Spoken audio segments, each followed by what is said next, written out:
Genesis chapter 3, verses 1 to 24, the fall. 1. Now the serpent was more crafty than any other beast of the field that the Lord God had made. He said to the woman, "Did God actually say, 'You shall not eat of any tree in the garden'?" And the woman said to the serpent, "We may eat of the fruit of the trees in the garden." 3. But God said, "You shall not eat of the fruit of the tree that is in the midst of the garden, neither shall you touch it, lest you die." 4. But the serpent said to the woman, "You will not surely die."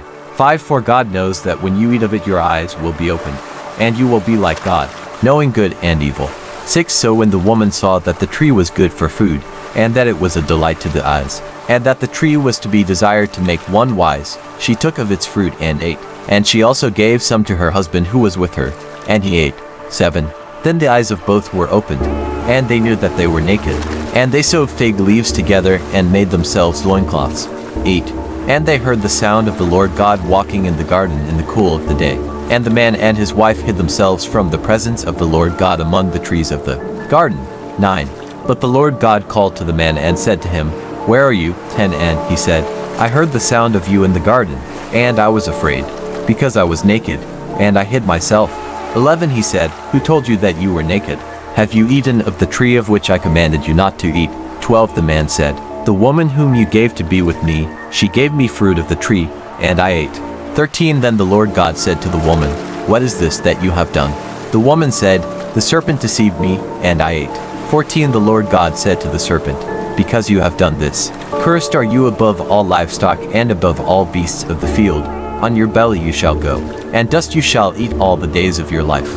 15. I will put enmity between you and the woman, and between your offspring and her offspring. He shall bruise your head, and you shall bruise his heel.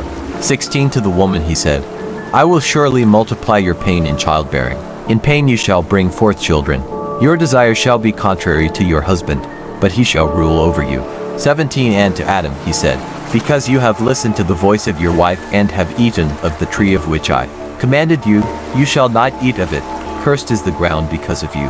In pain you shall eat of it all the days of your life.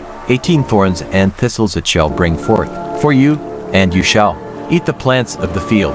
19. By the sweat of your face you shall eat bread, till you return to the ground. For out of it you were taken, for you are dust, and to dust you shall return." 20. The man called his wife's name Eve, because she was the mother of all living. 21. And the Lord God made for Adam and for his wife garments of skins and clothed them. 22. Then the Lord God said, "Behold, the man has become like one of us in knowing good and evil. Now, lest he reach out his hand and take also of the tree of life and eat, and live forever." 23. Therefore the Lord God sent him out from the Garden of Eden to work the ground from which he was taken. 24. He drove out the man, and at the east of the Garden of Eden he placed the cherubim and a flaming sword that turned every way to guard the way to the tree of life.